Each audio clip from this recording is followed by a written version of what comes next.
Welcome to RLP agriculture classes में आपकी Priyanshi ma'am. और आज हम अपना चौथा लेक्चर स्टार्ट करने जा रहे हैं हॉर्टिकल्चर का, जिसमें हम पढ़ेंगे ग्रेप्स के बारे में। ये फल बहुत ज्यादा इम्पोर्टेंट है और बहुत ज्यादा लोकप्रिय है। हर किसी को ग्रेप्स बहुत ज्यादा पसंद आते हैं। ये वीडियो सभी बच्चों के लिए इम्पोर्टेंट होने वाली है, चाहे वो यूजी में हो, पीजी में हो या फिर किसी भी कॉम्पिटेटिव एग्जाम्स की तैयारी कर रहा हो। तो आइए अब देखते हैं ग्रेप्स के बारे में। इसका बॉटनिकल नेम होता है विक्टिस वेनिफेरा।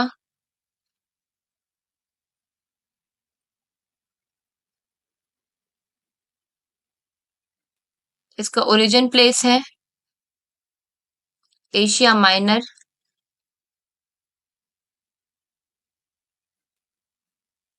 क्रोमोसोम नंबर की बात की जाए तो क्रोमोसोम नंबर है 2n38।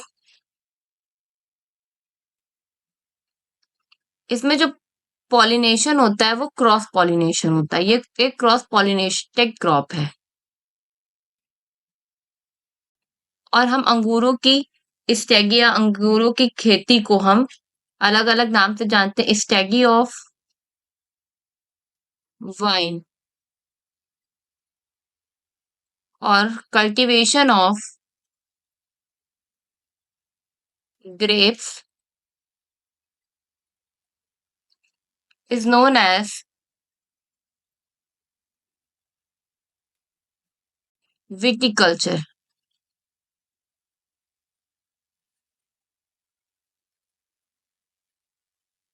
ये इम्पोर्टेंट है, पूछा जाता है कि ग्रेप्स के कल्टीवेशन को किस नाम से जानते हैं, तो विटिकल्चर के नाम से जानते हैं। Science of making wine is called science of making wine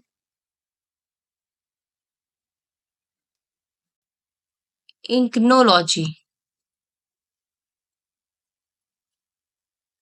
और जो ग्रेप्स में एक एरोमा आती है मस्कट फ्लेवर की, वो होती है, वो किसकी वजह से आती है? ड्यू टू मिथाइल एक्ट्रा एनिलेट की वजह से ये वाइन में, मतलब ये अंगूरों में ऐसी स्मेल आती है, एरोमा आता है।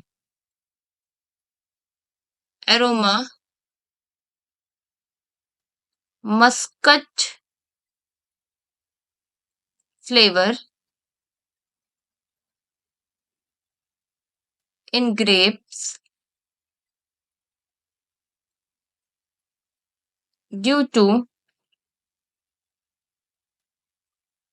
Methyl anthranilate. Anthranilate की वजह से इसमें एरोमा जनरेट होती है।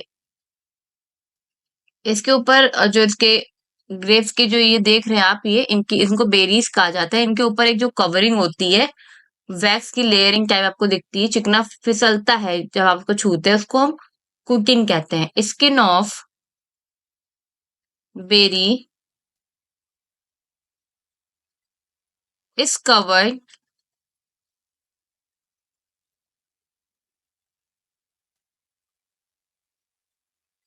with wax layer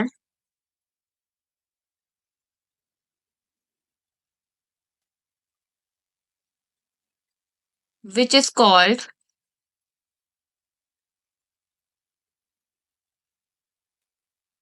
cutin.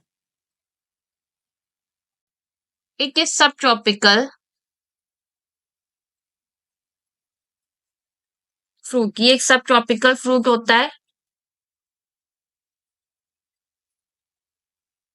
Subtropical fruit crop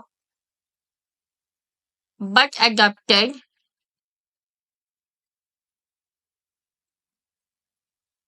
to tropical condition.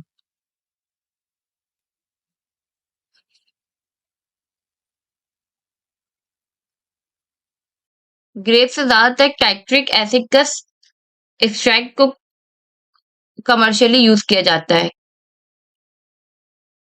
Tartaric acid is commercially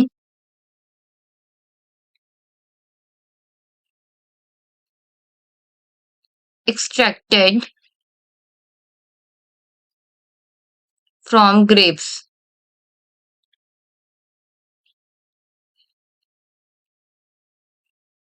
इसके टाइप, इसके इन्फ्लोरेसेंस को कहते हैं इन्फ्लोरेसेंस कॉल्ड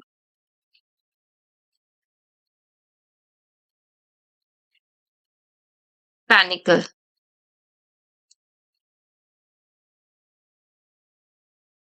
इसके फ्रूट को कहते हैं बेरी।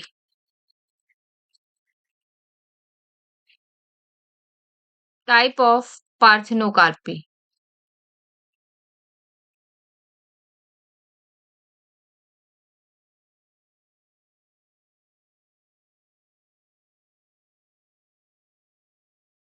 इसमें कैसी पार्थेनोकार्पी होती है? स्टर्मो फेरा फेर्मोकार्पी।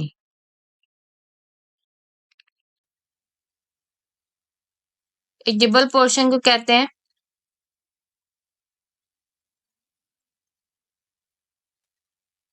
Pericarp and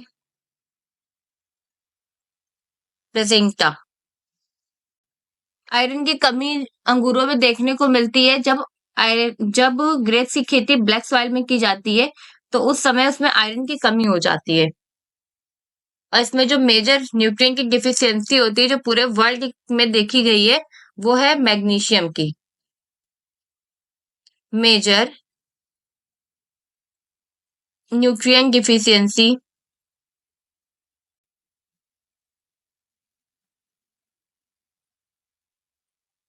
in grapes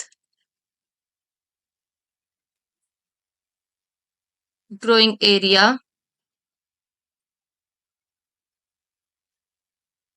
in the world.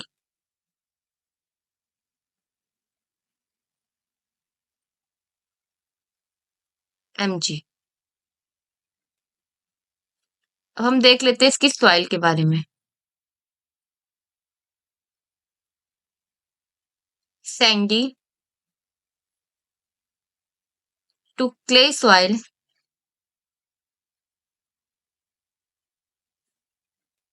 with good drainage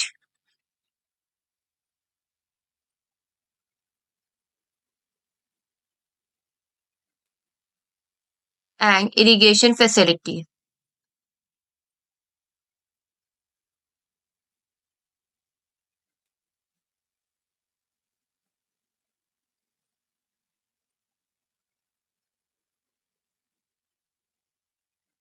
suitable होती है ग्रेप्स के कल्टीवेशन के लिए।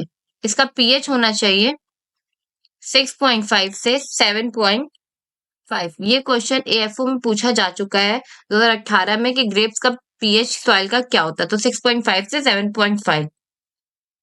Soil depth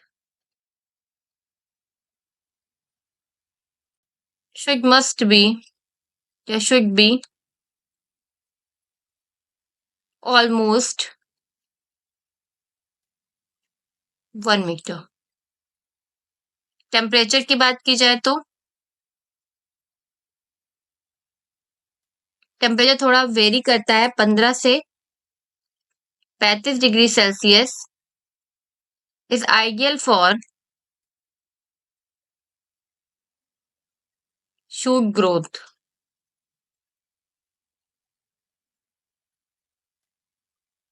and normal physiological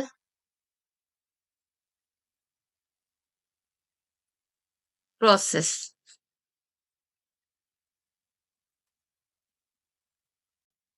अगर टेम्परेचर बिलो होगा 10 डिग्री सेल्सियस से, तो वाइन्स जो है वो ग्रो नहीं करेंगी और उसमें फ्रूट्स भी अच्छे से बन नहीं पाएंगे। वाइन मतलब उसकी जो शाखाएं लटें होती है उसको बोलते हैं do not grow and fruit well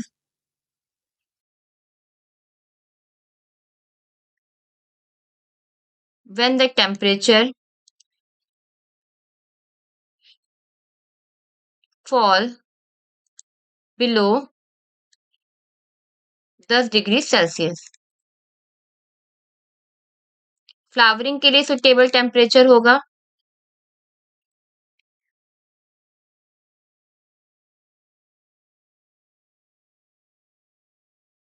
18 से 21 degree Celsius. Leading race grape variety जो है वो है थॉम्पसन सीडलेस।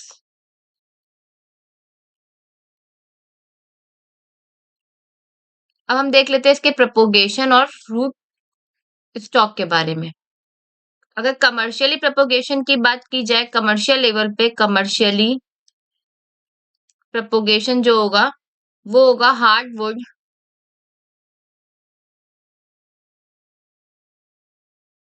स्टेम कटिंग से।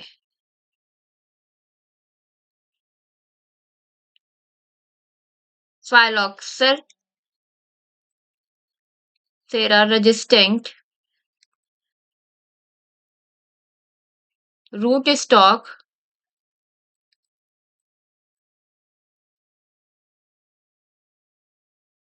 विटिस रेप्रिया।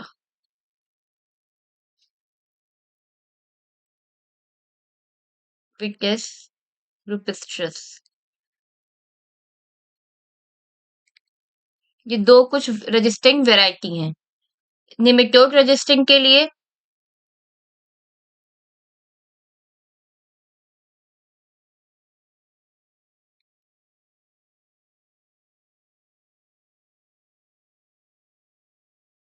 रूट स्टॉक डॉकरिज सॉल्ट क्रिक। सलाइन टॉलरेंट की बात की जाए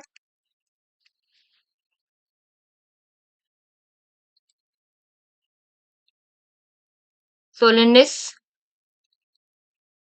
1616। Commercially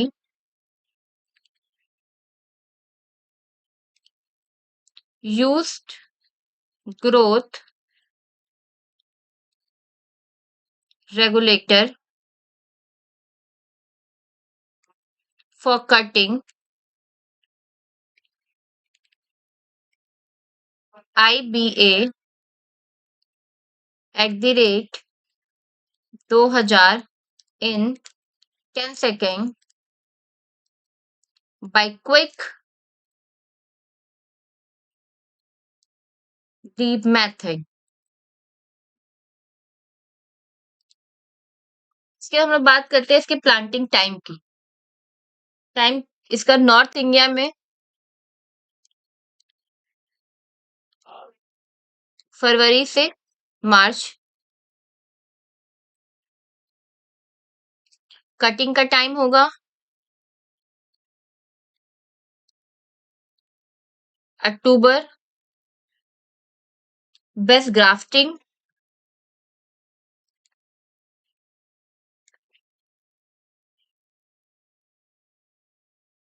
for root stock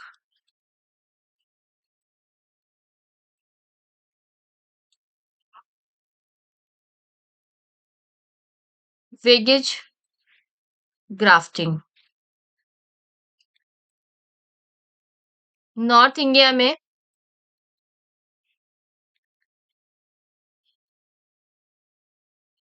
wines are pruned in winter. Winter में इनकी प्रूनिंग की जाती है दिसंबर से लेके जनवरी तक। इन महाराष्ट्र आंध्र प्रदेश एंड कर्नाटक, नॉर्थ कर्नाटक के जो हिस्से में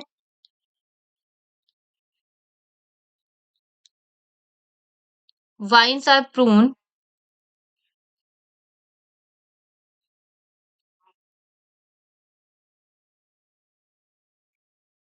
ट्वाइस, 2 बार। पहला अप्रैल में और दूसरा अक्टूबर में, जिसको कि हम फ्रूट प्रूनिंग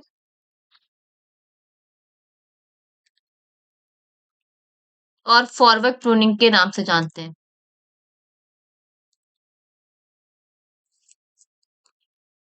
उसके बाद देख लेते हैं प्रूनिंग इन ग्रेप्स। नॉर्थ इंडिया में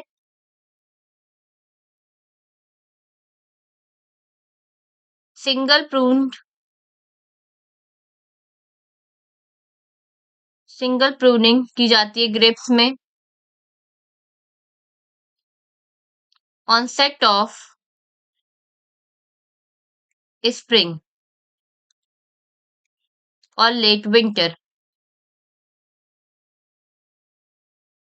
मतलब जनवरी से लेके फरवरी तक। साउथ इंडिया में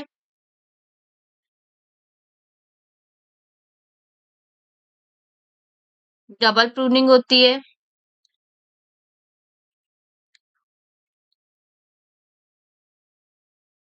सिंगल क्रॉपिंग में पहले,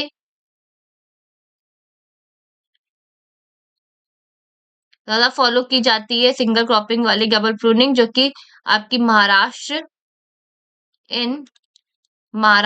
आंध्र प्रदेश और कर्नाटक साइड में की जाती है। इसको फाउंडेशन प्रूनिंग के नाम से जानते हैं।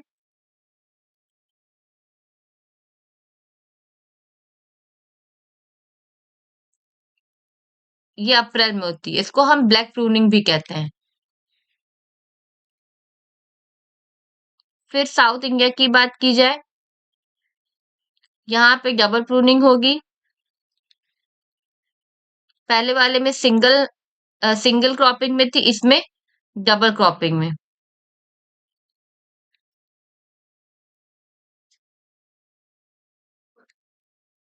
दिसंबर से जनवरी एंड मई से जून। ये बेसिकली आपकी मई से जून वाली तमिलनाडु में अप्लाई की जाती है। इसके अलावा जो साउथ इंडिया में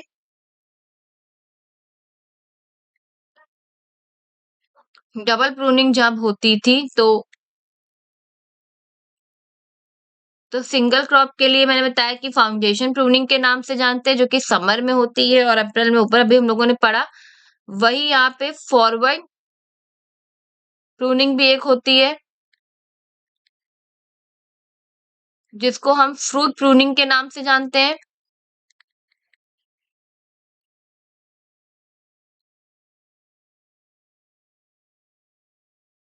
जो कि आपके अक्टूबर में होती है। तो प्रूनिंग में आपके लिए इतना ही इंपॉर्टेंट है। अब हम ट्रेनिंग की बात कर लेते हैं। बोवर सिस्टम इसमें सबसे बेस्ट सिस्टम है। बोवर सिस्टम जो है वो बेस्ट फॉर प्रोडक्शन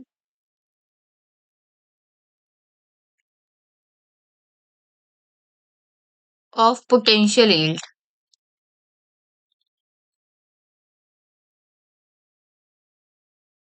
80% तक इसको इंडिया में फॉलो किया जाता है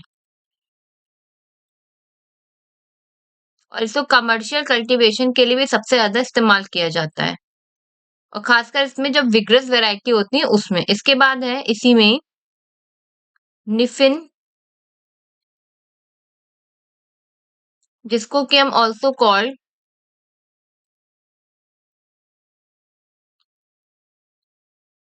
स्प्लेयर system.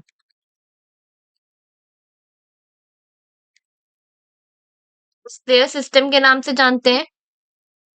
Is less expensive than bower sorry, yet it is less commonly followed। इस समय इसको ज्यादा लोग अपना नहीं रहे, बहुत ही कम यूज किया जा रहा है। It is suitable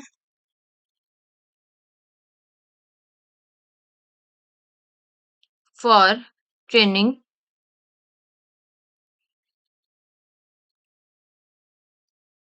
moderately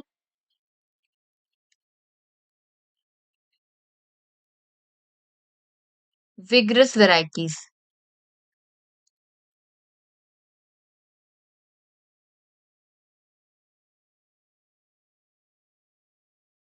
having less degree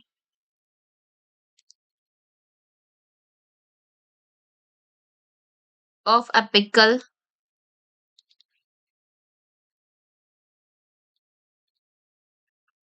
dominance। इसमें सबसे ज्यादा मेन जो ड्रॉबैक ये है कि बोवर सिस्टम की अपेक्षा इसमें ईल्ड बहुत कम जनरेट होती है और हमारे फार्मर्स और हमको बेसिकली ईल्ड पे ही सब कुछ निर्भर करता है, तो इस वजह से इसको अब कम अपनाया जा रहा है। इसी के बाद इसमें एक और मेथड आता है टेलीफोन सिस्टम,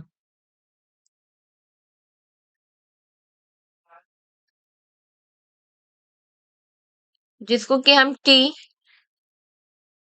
ट्रिलस के नाम से जानते हैं। Is used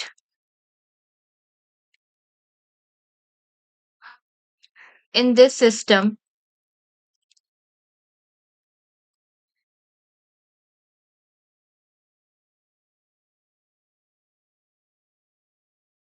it is a mine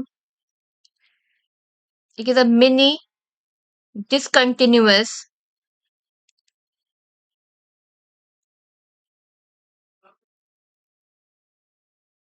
bore which shoot hanging downward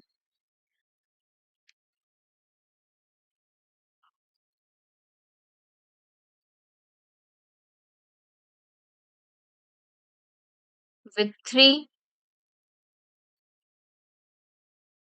doped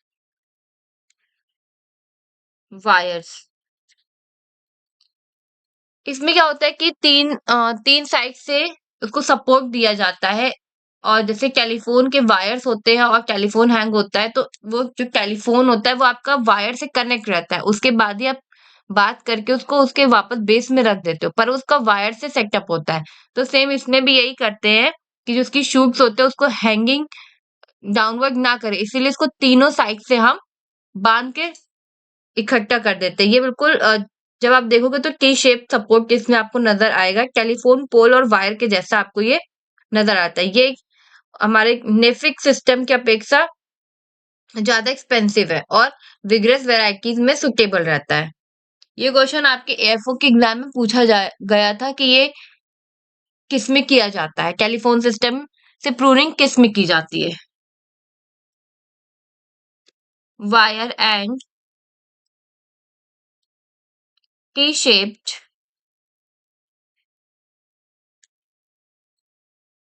support.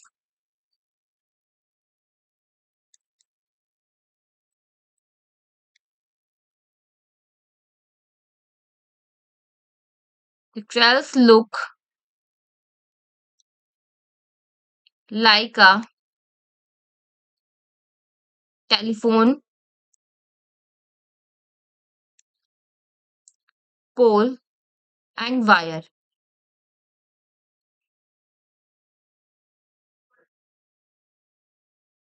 It is as expensive as Nissen system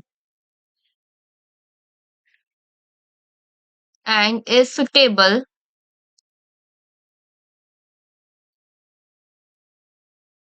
for vigorous varieties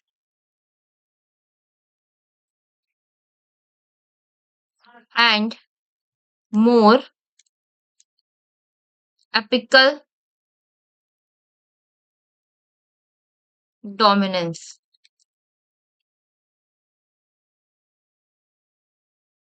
इसके हम बात देखते हैं सिंपल प्रूनिंग को। एक एक करके सारी प्रूनिंग देख लेते हैं। सिंगल प्रूनिंग जो कि मोस्टली की जाती है इन नॉर्थ इंडिया।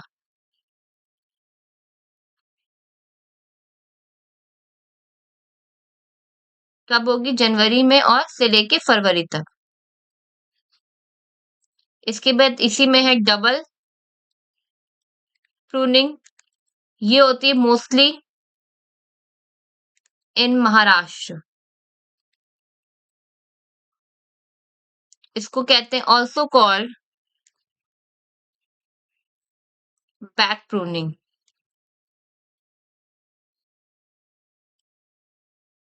और फाउंडेशन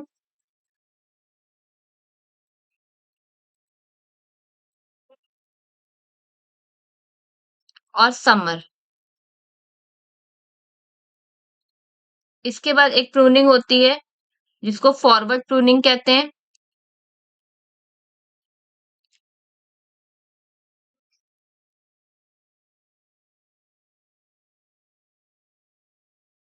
ये सितंबर से अक्टूबर में की जाती है। इसको विंटर प्रूनिंग के नाम से भी जानते हैं। इसके बाद है ब्रिंगलिंग। सॉरी, इसकी स्पेलिंग थोड़ा सा।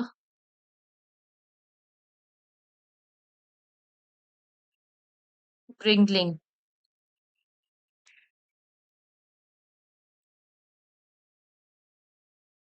Removal of ring bark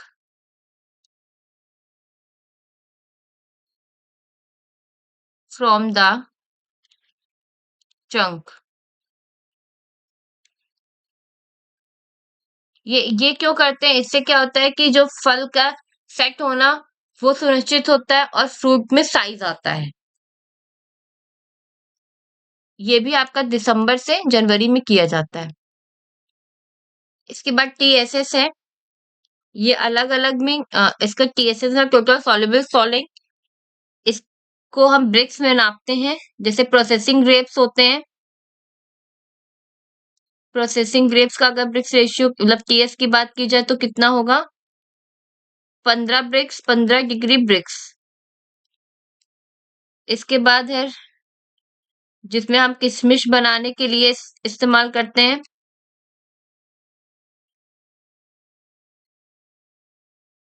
17 export के लिए इस्तेमाल की जाती है।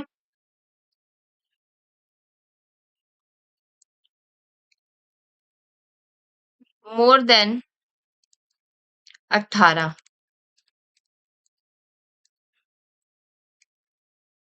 और एक स्टैंडर्ड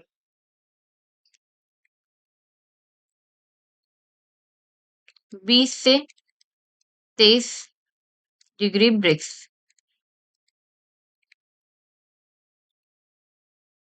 वैरायटीज देख लेते हैं आप। अर्का हंस। ये जो है ये आपकी व्हाइट वाइन बनाने के लिए इस्तेमाल की जाती है।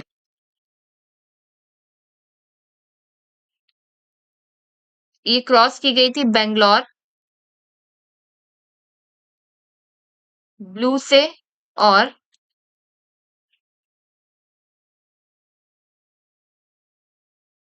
निब ए शाही। इसके बाद है अर्का नीलमी। ये रेड वाइन के लिए सुटेबल है। इसका क्रॉस किया गया था ब्लैक चंपा और थॉम्पस सन सीगलेस से।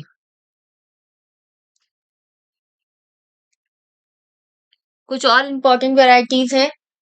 सीगलेस वैरायटीज हैं जो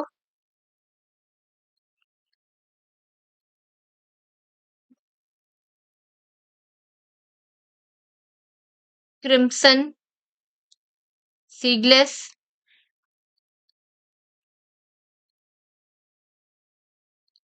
फ्लेमा,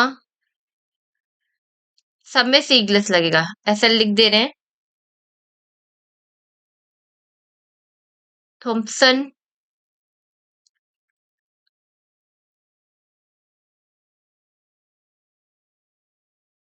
परलिक्टी,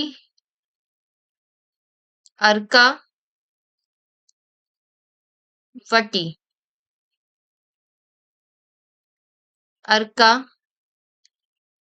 नीलमी। कुछ वेराइटीज है जिसमें सीड होंगे, सीडेड वेराइटीज। अर्का कंचन,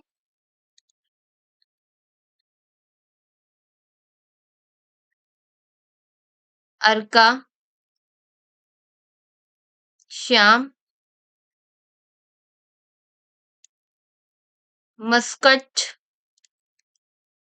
रेड, ब्लूबी, बेंगलोर ब्लू,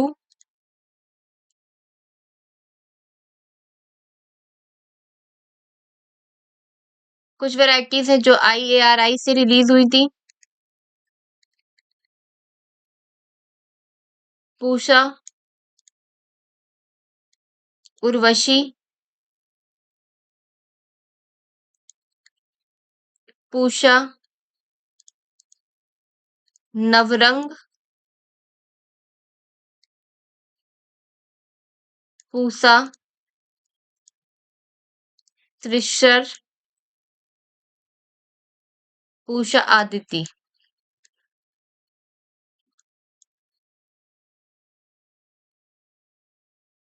इसके बाद कुछ वेराइटी है जो IIHR से, मतलब Indian institute of horticulture research से रिलीज हुई थी।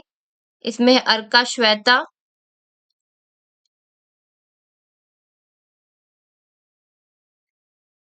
अर्का मैजिस्ट्री,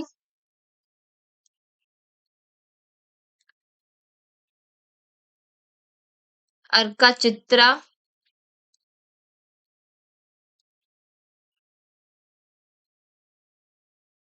अर्का सोमा, अर्का Kishan.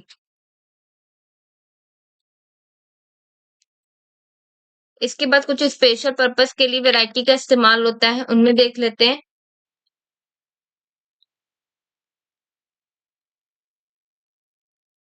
Table grep,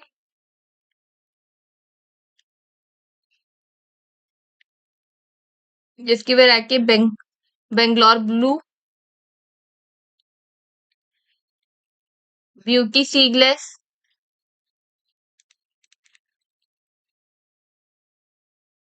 भुकरी,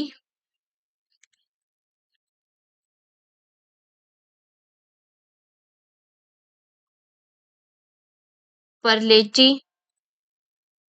Pusa seedless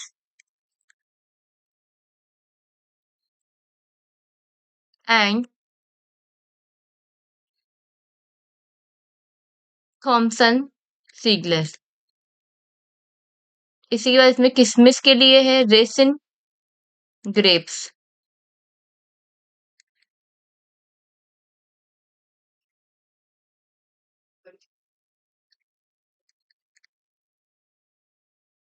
Arkavati, colour seeded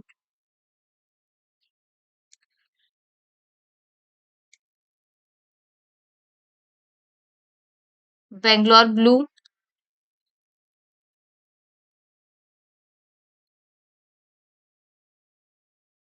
गुलाबी। इसके बाद colour seedless, beauty seedless, Sharad seedless, white seeded,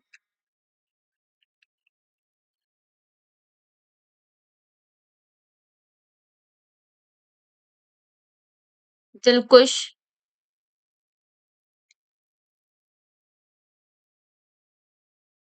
अनाब ए शाही, फिर white seedless,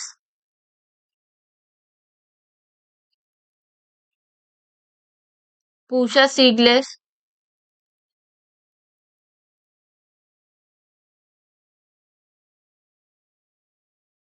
Thomson seedless.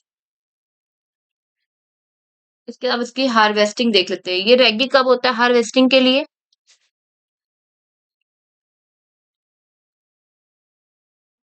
Ready for harvest 100 से 120 days after pruning.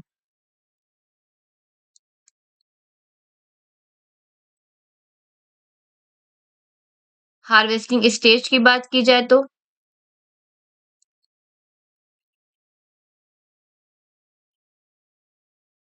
Seeded grep की,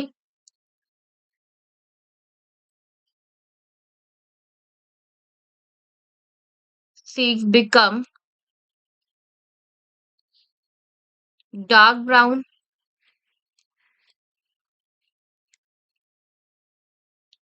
when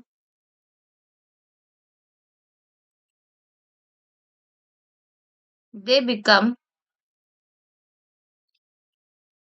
fully ripe.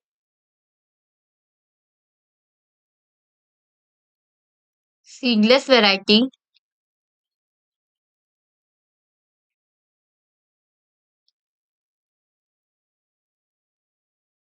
berry color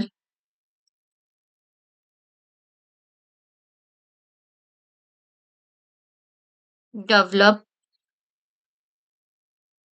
full। Yield देख लेते हैं। Seedless की यील्ड होगी 15 ton per hectare per year.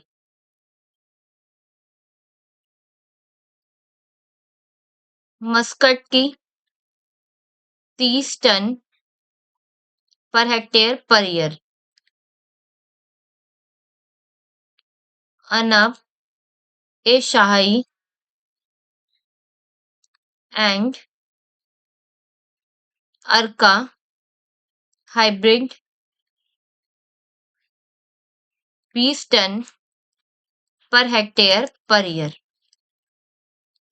अब storage life देख लेते हैं। अनब ए शाही की 40 दिन, मस्कट की 45 डेज और थॉम सन सीडलेस की 30 से 60 डेज। रूम में स्टोरेज लाइफ कितनी होगी? Storage life in room temperature 7 दिनों की सिर्फ। Grapes are economically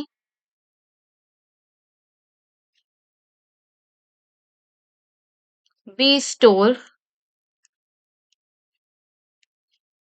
up to 40 से 45 डेज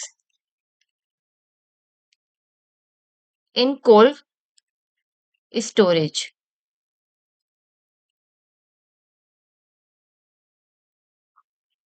ऑप्टिमम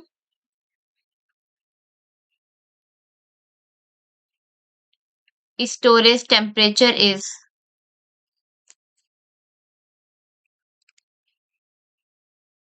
-2 से लेके -1.5 डिग्री सेल्सियस। ये इंपॉर्टेंट है। आई होप आपको मेरी वीडियो बहुत पसंद आई हो और आपके लिए काफी ज्यादा इंफॉर्मेटिव रही हो तो इसके लिए थैंक यू। आज के लिए इतना ही। आप सभी का बहुत बहुत धन्यवाद मेरे प्यारे बच्चों। आप इतने लंबे समय से मेरे साथ जुड़े हुए हैं और मेरी वीडियो को लगातार देख रहे हैं, इसके लिए आप सबका बहुत बहुत आभार। आई होप कि आप सबको मेरी वीडियो बहुत ज्यादा पसंद आ रही होगी और आपके एग्जाम्स में बहुत ज्यादा मदद मिल रही होगी। तो ऐसे ही मेरे साथ बने रहिए और मुझे सपोर्ट करते रहिए ताकि मैं आप के लिए और ज़्यादा वीडियोज़ अपलोड कर सकूँ और ज़्यादा से ज़्यादा मेरे चैनल को सब्सक्राइब और लाइक करिए ताकि और बच्चों की भी मदद हो सके। बहुत से बच्चे मुझसे पूछते रहते हैं कि आपसे बात कैसे की जाए? तो इसके लिए आपको डिस्क्रिप्शन बॉक्स में मेरा लिंक मिलेगा। आप टेलीग्राम पे जुड़ सकते हैं मेरे साथ उस लिंक पे क्लिक करने के बाद। फिर हम लोग वहाँ पे आपकी सारी क्वेरीज़ को डिस्कस भी करेंगे। So thank you.